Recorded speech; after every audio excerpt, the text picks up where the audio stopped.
Last week, we saw what happened when a small team tries to only focus on nothing but the crown jewel events in the Cup Series. Usually, they miss most of the races, and by year's end, they run out of financial funds. Well, today, we're going to look at a team that tried to do it for 14 years.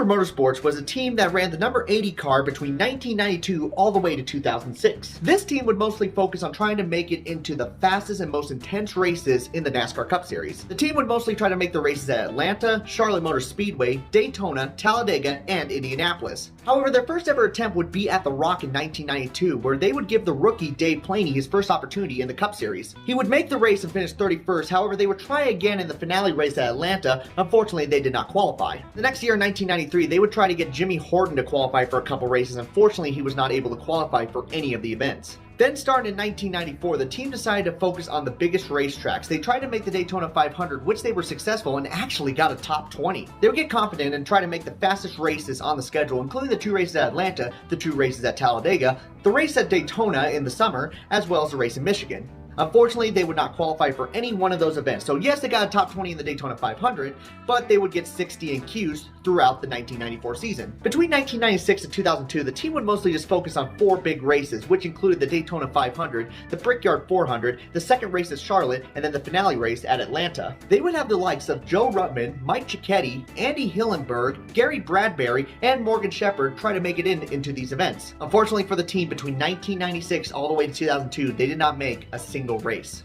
11 races they attempted, and not a single one of them they were able to run. Luckily for the team in 2004, they had an opportunity to make quite a few races due to the fact that there were a lot of teams not showing up to the racetrack, meaning there were extra spots to fill in. Out of the 21 races that they attempted, they unfortunately did not qualify for 9 of them and only had a best finish of 31st. What's worse is that the team accidentally fell into some controversy at the beginning part of the 2004 season. See, Andy Hillenburg in the number 80 machine was able to make it into the Darlington race. However, he would get bumped by Tony Stewart and would accidentally collect Jeff Gordon in an accident. This would start bringing up the topic of should they really even have these teams out on the racetrack? And this is when the term field filler started to become a thing in NASCAR. After the 2004 season, the team would try 3 more races, the Daytona 500 in both 2005 and 2006, and the season finale race at Homestead in 2005. Unfortunately for the team, they were not able to make any of those events, meaning that the team was forced to shut down by the end of the 2006 season. When it was all said and done, the team attempted 50 races in its 14-year lifespan, but would only make 16 races.